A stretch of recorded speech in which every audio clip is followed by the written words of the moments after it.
Good evening and welcome to Blueprint Explosive Exclusive. I'm Madhavdas G. Viewers, fearing an impending attack from India, Pakistan is now scrambling its defense. It's turning to its all-weather ally China for weapons delivery.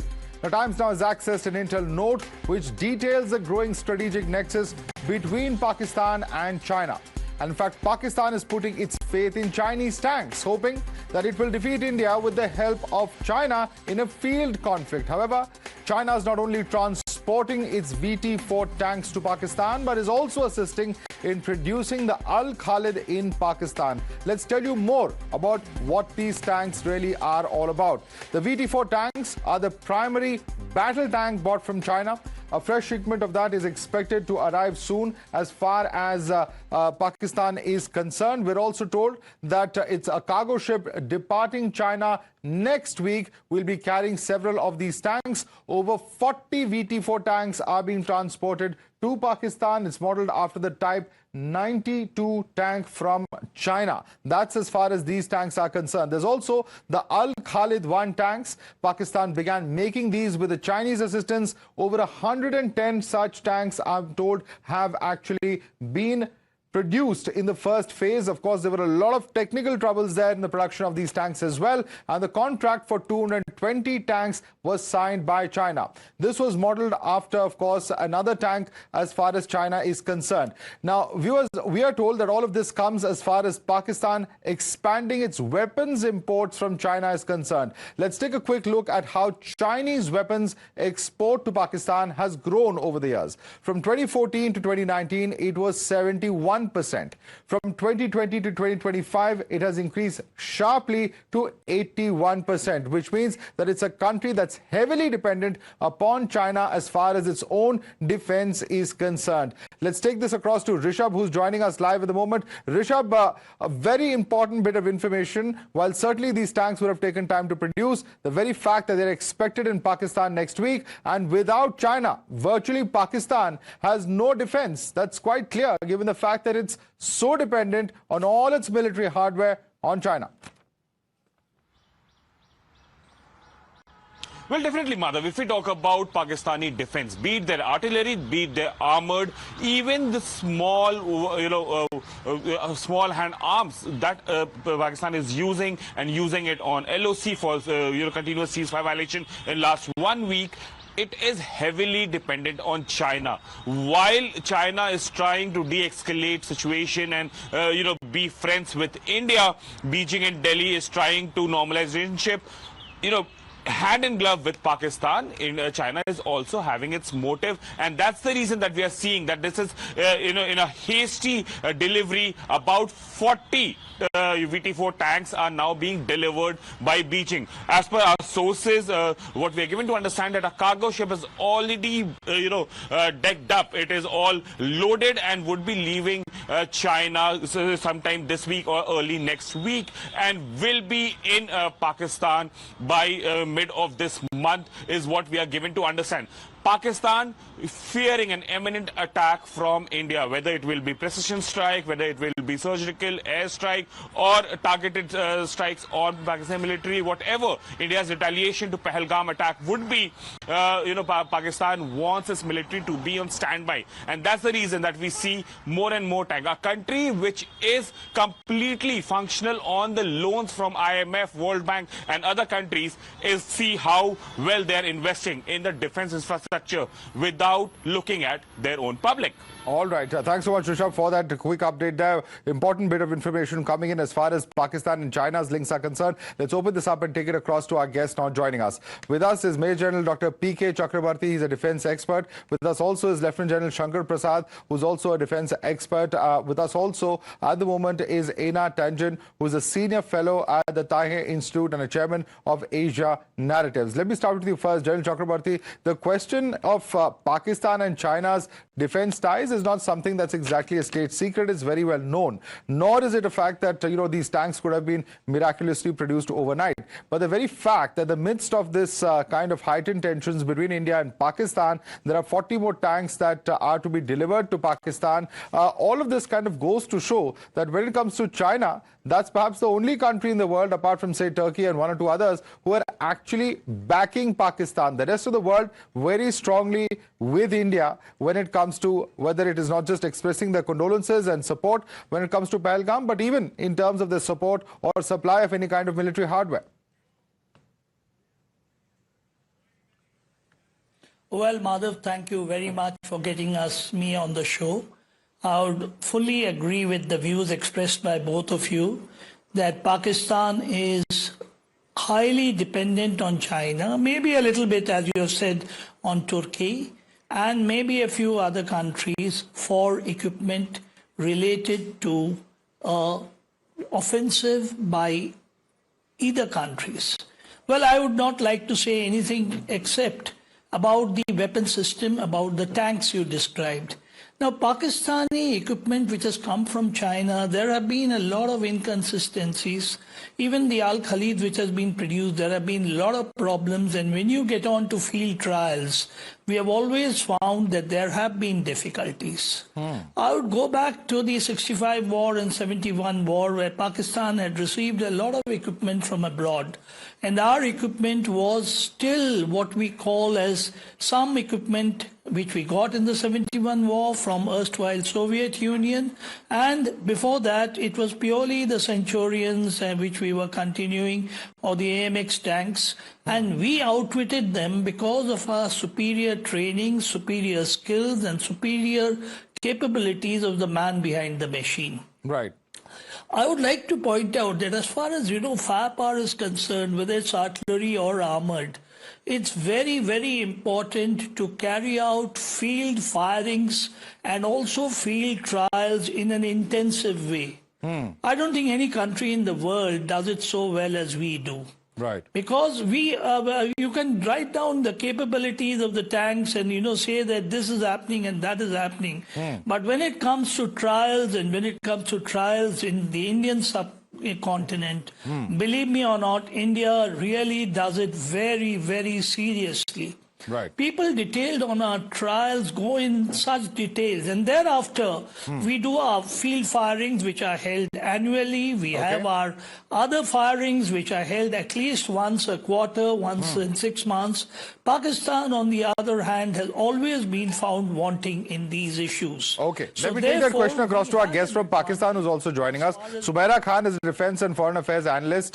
Sumaira Khan, I'd like you to take that question, because General Chakrabarti here saying that when it comes to actually whether talking about artillery or armored vehicles, the point is this, that there has to be regular firing, there has to be a regular familiarization, and that's something that India does right. Pakistan, on the other hand, does not do as well or as often.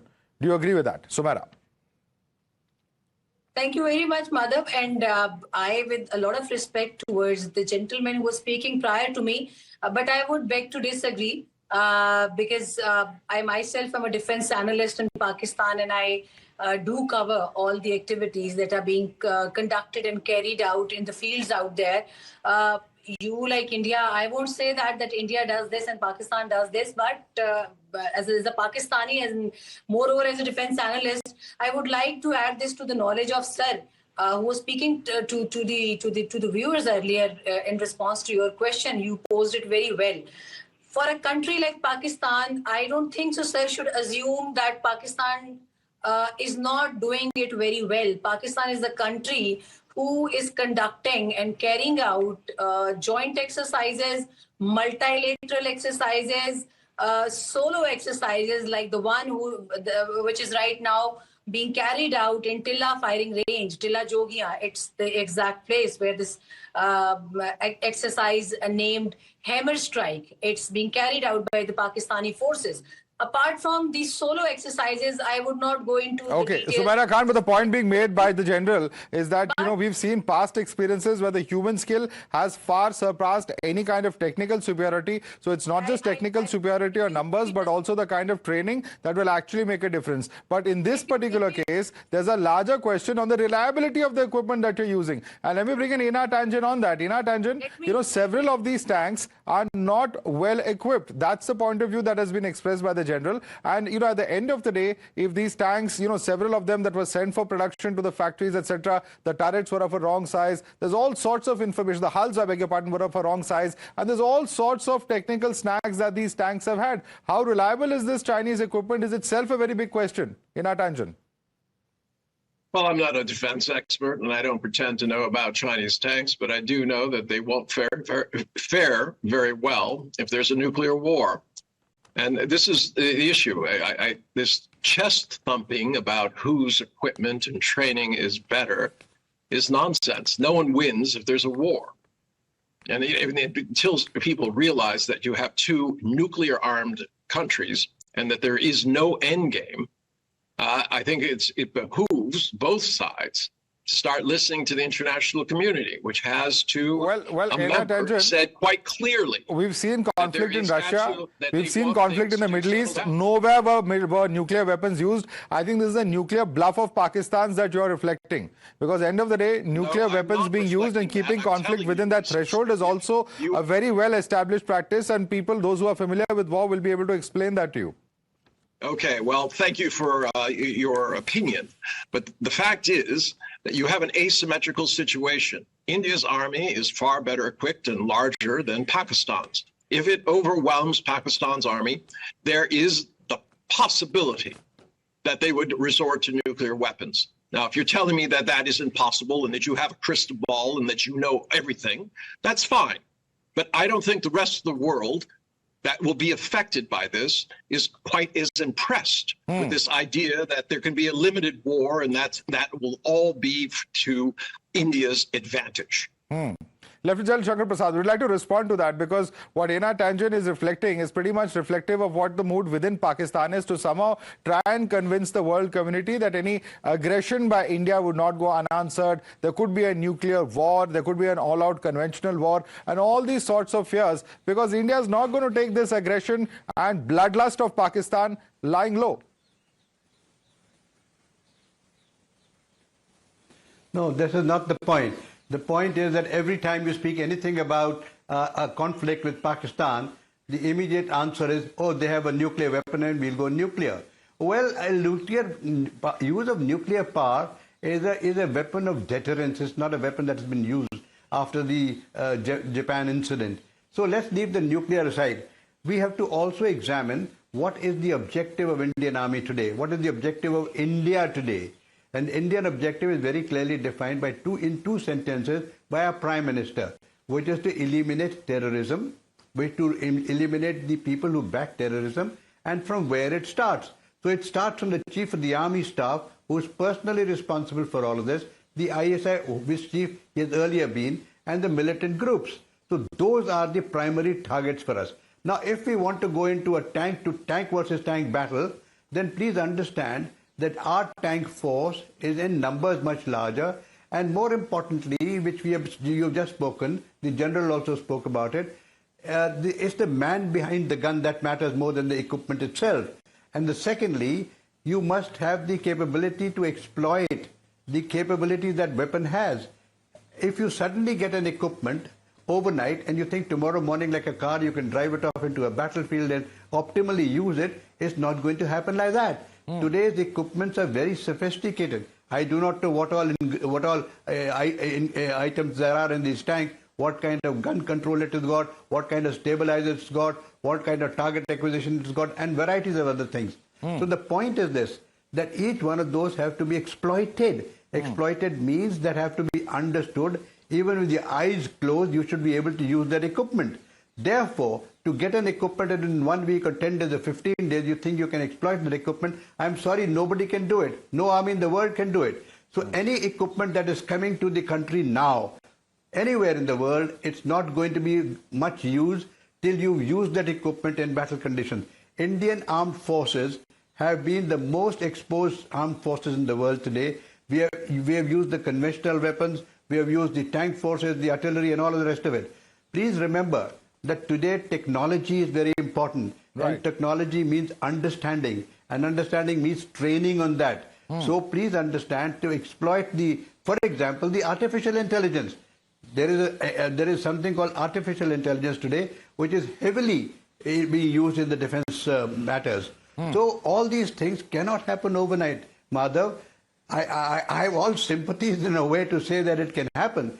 But and the last point I want to make is this: how sure are we that China is going to support Pakistan full? The point I must understand, today the world is going through a warfare of tariffs. The biggest fight is between Chinese and the Americans. And the Chinese are heavily looking at India towards trade and commerce to do better trade and stuff over here. They have interest with India. Today, the interest of China and India is perhaps larger economically than with Pakistan. So you have to take an assessment of that as well to factor in as to how much they will assist Pakistan and how much they will deny to India. So these are the issues that need thinking. Right. Let's not go without thinking. You know, India is a country, India is a mature democracy, India has got generals and security agency heads who are professionals, who are not doing drug trades like in Pakistan, who are not doing arms laundering like Pakistan, money laundering. Half of them live all over abroad. So please see the difference in the people, difference in the highest person to the lowest soldier, difference between the kind of training and the kind of focus that the armed forces have got towards their equipment and training. So all of this, I'm not saying anything beyond the truth. The truth is you must understand the capabilities, the tasks, the positioning of the arm. Remember, there are, and besides the regular army, there are many other agencies working. Are you thinking that only the tank force versus tank force battle is going to take place? Absolutely not. There are various agencies, you rightly put it. In fact, but let me bring in Sumaira. Sumaira, what is there to laugh? I don't understand. Because Khwaja Asif has admitted, your defense minister has admitted that you were doing the dirty work for the West for 30 years. You have, others coming out to openly say, your deputy prime minister, for instance, that we removed TRF's name from that UN resolution. So the very fact, and in the past, we've seen what Musharraf has said, what Nawaz Sharif has said, all of them have admitted to the use of terror. So, I mean, that's something that's very open and that Pakistan should be admitting to. Madhav, let me be very honest, because when I spoke to your production staff, one of your producers, he called me and he requested me to interact with you in this very show. And I asked him that if it's going to be a sensible show, and he said, yes, we do conduct a sensible show. But he gave me an outline, something called the Chinese howitzer have been installed at the border with India. And we are going to discuss it. But if you are bringing Musharraf... No, we're not bringing Chinese howitzers, ma'am. We're talking about the tanks. You were not there in the introduction of the show. You should have perhaps been on time. You would have heard what I specifically mentioned about the export of tanks from China to Pakistan. And it's from there that these arguments are coming in. If you are bringing everything from the past, then I can also bring Rajiv Gandhi's assassination and everything, Indira Gandhi. What does Rajiv Gandhi's assassination have to do with India? He was assassinated by a terror group from Sri Lanka. Why do you have to even bring that in? If you want to expand the discussion, then no, I'm not going to end the discussion. I'm asking questions. If you find it uncomfortable, you're welcome to leave. Nobody's forcing you to stay. But the simple point is this. The point is at a time when Pakistan is busy spreading terror, and at the point of time, incidentally, we were discussing not just the equipment, but also in terms of the manpower. And in fact, you have the Chinese guest who himself has said, Mr. Ina Tangen, who is the senior fellow of the Tahi Institute, who himself has said that when it comes to hardware, you're way below what India is. It's a completely lopsided battle. Let me speak then. Have a heart. Let me speak then. You are not letting me speak. You are not giving equivalent time to all your participants. You are muting my mic. You are giving time to others. Ma'am, you're the only one objecting to the subject of discussion. Nobody else has so far. Maybe you don't have answers. I can understand why you're so perplexed. But, the simple question is, answer then what Ina Tangen said. He himself is admitting it's a lopsided war where Pakistan has little chance or little hope. I'm telling you one thing. Just give me one response. What do you think when you got the information that the Chinese howitzer were installed on Pakistani borders? I need your response on that. No, but India's least concerned, ma'am, because in terms of artillery, India is far more than what you have. We have about 1,000 more than you have, so don't even worry about that. In fact, let me just bring in the subject expert. Since you've asked a question, you think it's a perfect question. Let me put across to Major General Dr.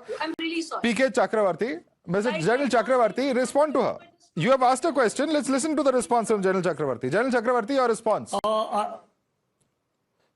I must respond to the esteemed lady that Well, these howitzers are from China. Their capabilities have been given to everybody. Their ranges are varying from 40 kilometers to 53 kilometers. They are mounted on a truck. I have seen many truck-mounted guns. I'm an artillery person myself and have tremendous expertise in guns, rockets, missiles. And the Pakistan artillery must understand, and so should Madam, the weapon of artillery is the ammunition. Pakistan is very short of ammunition. It's very short of what you call numbers. And many of their guns are, say, let's say the 203 mm and even the 130 mm M46. They are very old guns. They have got two main guns, which are both Chinese, which he has just referred, the 155 and 615, which has got obviously a Chinese name, the PLA 181 or so, whatever the name could be. And it has a capability which is a written capability. How much has been tried? Has it been tried at 53 kilometers? I have tried all the guns. I'm just saying this, that this is a famous statement which is given in, I'll say all the datas, that the SH-15 is a better gun than the M777 of the United States. Okay. Now, unless you go and try a gun and actually fire it, and fire it not once or twice, but fire it over a series of rounds and then have the results cross-checked. Believe me, there's not a single gun that I have fired in my life and my service which has really matched the records which are spoken by We'll have to leave it there. We'll have to leave it there, Major General P.K. Chakravarti. As you are, of course, saying that in terms of firepower, a lot of difference between what India and Pakistan has. And clearly, of course, that's quite reflected despite a panicked Pakistan that appears to be taking the help of China. Lieutenant General Shankar Prasad and, of course, Ina Tangent. I'd like to thank all of you as well. Of course, Sumaira Khan, unfortunately, is no longer with us. Otherwise, I would have given her a chance to respond to you. But thanks so much, gentlemen, for joining us this evening.